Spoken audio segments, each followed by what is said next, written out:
ഇത് കോമന്റ് ആയിട്ട് വന്നൊരു ചോദ്യമാണ് കേട്ടോ. BBA ലോജിസ്റ്റിക്സിന് ബാംഗ്ലൂരിൽ അഡ്മിഷൻ എടുത്തു. അത് 3.5 ലക്ഷം എന്തോ ഫീസുള്ള ഒരു സ്ഥലത്താണ് എടുത്തിരിക്കുന്നത്. പക്ഷേ ചിലവ് കാരണം അത് വേണ്ടെന്ന് തീരുമാനിച്ചു. പക്ഷേ ഇപ്പോൾ നാട്ടിൽ പഠിപ്പിക്കണോ അതോ അവിടെ തന്നെ വിടണോ എന്നുള്ള കാര്യത്തിൽ ആൾ ഡൗട്ട് അടിച്ച് നിൽക്കുകയാണ്. കാരണം കുട്ടിയുടെ കരിയറിന് ഏതാണ് നല്ലതാവുക എന്ന സംശയത്തിലാണ് ഈ ഡൗട്ട് അടിച്ച് നിൽക്കുന്നത്. അതിനൊരു റിപ്ലൈ തരാമോ എന്നാണ് ചോദിച്ചിരിക്കുന്നത്.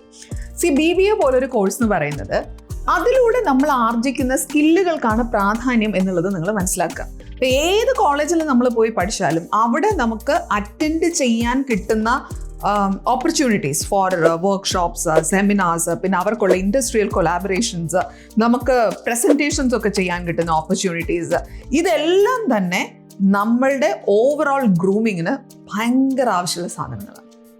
ഇത്തരം കാര്യങ്ങൾ ഏത് സ്ഥാപനമാണോ പ്രൊവൈഡ് ചെയ്യുന്നത്, അതിപ്പോൾ ഞാൻ കേരളമാണ് നല്ലത് ബാംഗ്ലൂർ ആണ് നല്ലത് എന്ന് ചിന്തിക്കുന്നതിന് പകരം ഇത് ഏറ്റവും നന്നായിട്ട് പ്രൊവൈഡ് ചെയ്യുന്നത് ഏത് സ്ഥാപനമാണെന്നുള്ളത് ചിന്തിക്കുക. അത് സ്ഥലമല്ല വിഷയം, ആ സ്ഥാപനം ഏത് സ്ഥാപനമാണ് ഇത്രയും ഓപ്പർച്യൂണിറ്റീസ് കുട്ടികൾക്ക് കൊടുക്കുന്നത്. കാരണം ഇത്രയും കിട്ടിയാൽ മാത്രമേ അവർക്ക് അതിനനുസരിച്ച് അവരുടെ കരിയറിൽ വളർന്നു വരാൻ പറ്റുള്ളൂ. ഇതൊരു സ്കിൽ ഇംപ്രൂവ്മെൻറ്റ് നന്നായിട്ട് നടക്കേണ്ട ഒരു പ്രോഗ്രാമാണ്. അത് ആലോചിച്ചതിന് ശേഷം ഒരു തീരുമാനം എടുക്കുക. Keep going. Happy learning.